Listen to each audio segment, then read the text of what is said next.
No verão, os cuidados com a pele devem ser redobrados. A pele agradece ao preferir no verão sombra e água fresca. Todo o sol que a gente toma durante a vida, 80% é até os 18 anos.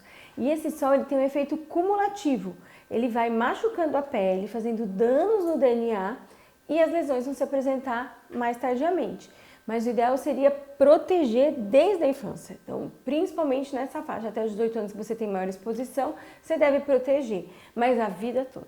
A vida toda a gente tem que proteger dos danos causados pela radiação ultravioleta. O protetor solar é justamente usado para proteger a pele dos raios prejudiciais. Protetor solar é pela Sociedade Brasileira de Dermatologia, indicado a partir de 6 meses, mas hoje já existem produtos a partir de 3 meses de idade.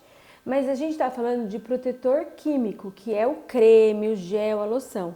Mas existem as roupas com proteção. São roupas feitas de um tecido especial e que recebe uma camada de óxido de ferro e de óxido de titânio nessa roupa, que consegue filtrar até 90% dos raios ultravioletas. Então existe chapéu com proteção, existem as roupas, os manguitos. Então o ideal seria para a pessoa que vai se expor à atividade física, corrida, caminhada, ciclismo, até mesmo moto, o ideal é utilizar essas roupas. Vai para a praia, utilizar essas roupas. Pessoas que dirigem grandes distâncias, caminhoneiro, motoristas, também deveriam usar pelo menos um manguito, para você não ter essa exposição prolongada e repetida ao sol. Existem 4 tipos básicos de peles saudáveis: normal, seca, oleosa e mista. A pele do brasileiro ela é mista.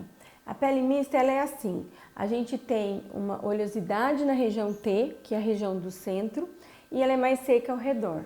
Conforme vai envelhecendo, mulher pós-menopausa, mais idoso, essa pele tende a ficar mais seca, porque as glândulas sebáceas elas vão diminuindo o funcionamento e o tamanho. Então, conforme vai entrando na terceira idade, ou na melhor idade, a pele fica mais seca. Mas o ideal para que a gente tenha assim, uma rotina básica de skincare, o sabonete que eu vou usar, qual protetor, os hidratantes, se vai usar vitamina C, se vai usar clareador, ou para bolsa de óleos e tudo mais, seria mesmo consultar um dermatologista para identificar para aquela pele quais são os melhores produtos, Mas a pele do brasileiro, basicamente, a grande parte ela é mista. E será que podemos iniciar os passos de cuidados dentro de casa com produtos de fácil acesso? Primeira coisa é a gente utilizar um bom sabonete. Nem precisa ser um sabonete caro, pode ser um sabonete infantil. Os sabonetes infantis eles têm menos produto químico para dar menos irritação. Então pode ser um sabonete infantil para lavar o rosto, para lavar o corpo. O protetor solar não pode faltar e ele é a cereja do bolo, ele vem sempre por cima de tudo. Existem protetores em gel, oil free, aquafluido, em spray. Hoje existe até com a pele molhada, chama wet. Então eu saí da piscina e eu posso passar com a pele molhada, ele já protege. Então a gente pode passar em couro cabeludo, paciente que tem pouco cabelo, Então existe uma gama de protetor em bastão e alguns já tem uma tecnologia que não arde os olhos, porque às vezes os pacientes falam, eu não gosto de usar porque arde o olho. Então já tem essa tecnologia, sem arder o olho.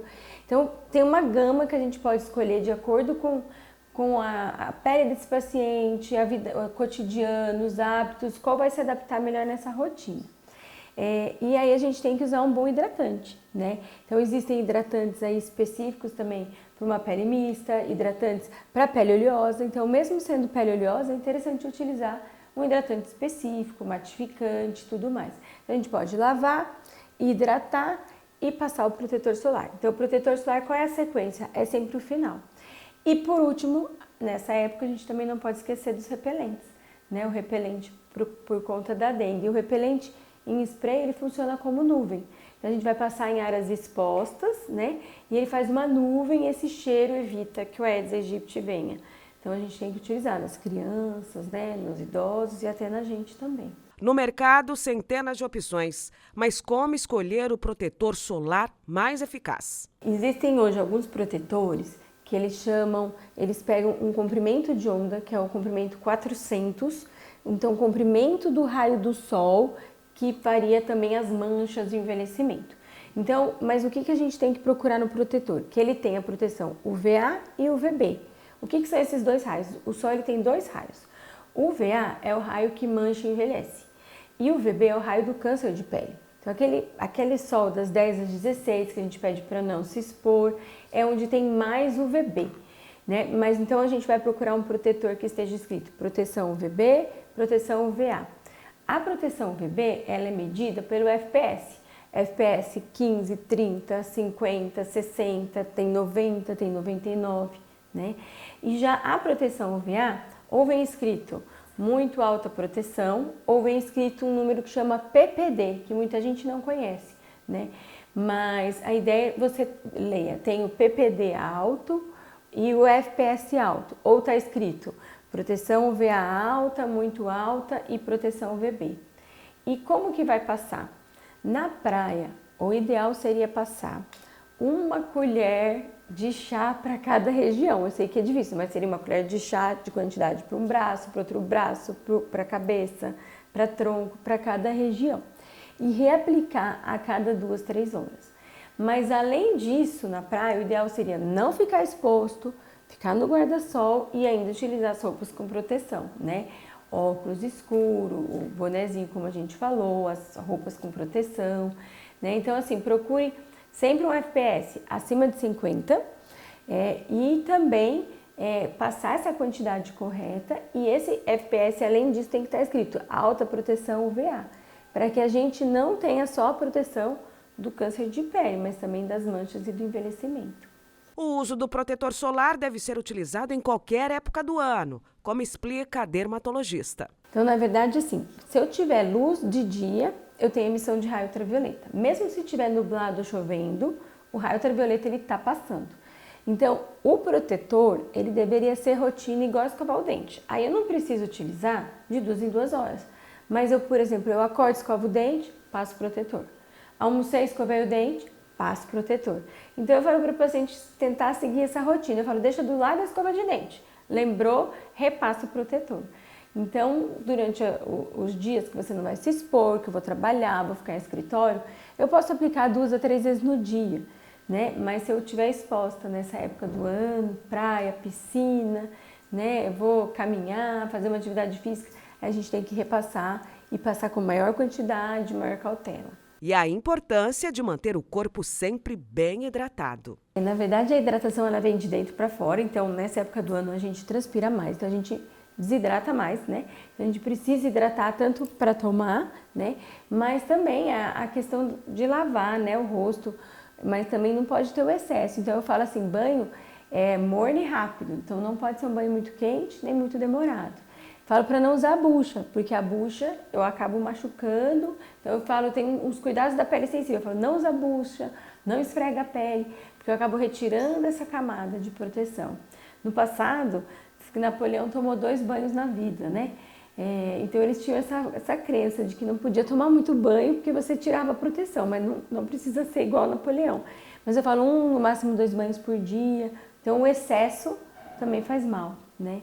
Mas falando em água, então a gente vai se hidratar, né? E aí tomar os banhos aí, né? Usar os sabonetes infantis, que tem menos produto para irritar a pele. E o banho morno, rápido, sem bucha, sem esfregar, né? E sai do banho a gente hidrata, repassa o protetor solar. E aí essa rotina básica a gente acaba tendo aí, né? Um bom cuidado com a pele. E em qual frequência devemos visitar o dermatologista? Então, assim, paciente que já teve câncer de pele ou tem histórico na família de câncer de pele, ele tem que passar pelo menos uma vez por ano, então seria anual. E a gente vai vasculhar lesões suspeitas. Então, a gente vai olhar pintas, a gente vai olhar se tem alguma lesão suspeita. E em casa, como que o paciente pode saber se ele tem uma lesão suspeita? Por exemplo, um machucado que não cicatriza. Então, o paciente chega aqui e fala, eu tenho uma espinha, doutora, faz meses, e ela sempre sangra. Sangra na toalha, sangra na hora do banho, sangra na fronha do travesseiro e ele nunca fecha. Então, passou de um mês aquele machucado não cicatriza, tem que procurar antes o dermatologista. Ou uma pinta que muda de cor. Então, a pinta ela era redondinha, de uma cor única. E, de repente, essa pinta ela fica com várias cores, ou ela aparenta uma parte muito escura, outra muito clara, e a borda não é mais redondinha. A gente fica uma borda em raio, em nuvem, irregular, comida, a gente fala como se tivesse uma comidinha, né, uma borda faltando. Então aí também é o caso de procurar um dermatologista, porque alguns cânceres de pele surgem de pintas, né? Então, se o paciente tiver algum sinal de alerta desses, ele deve procurar antes, imediatamente. Agora, se for só para consulta de rotina, o paciente tem histórico, tem na família, o ideal seria anualmente.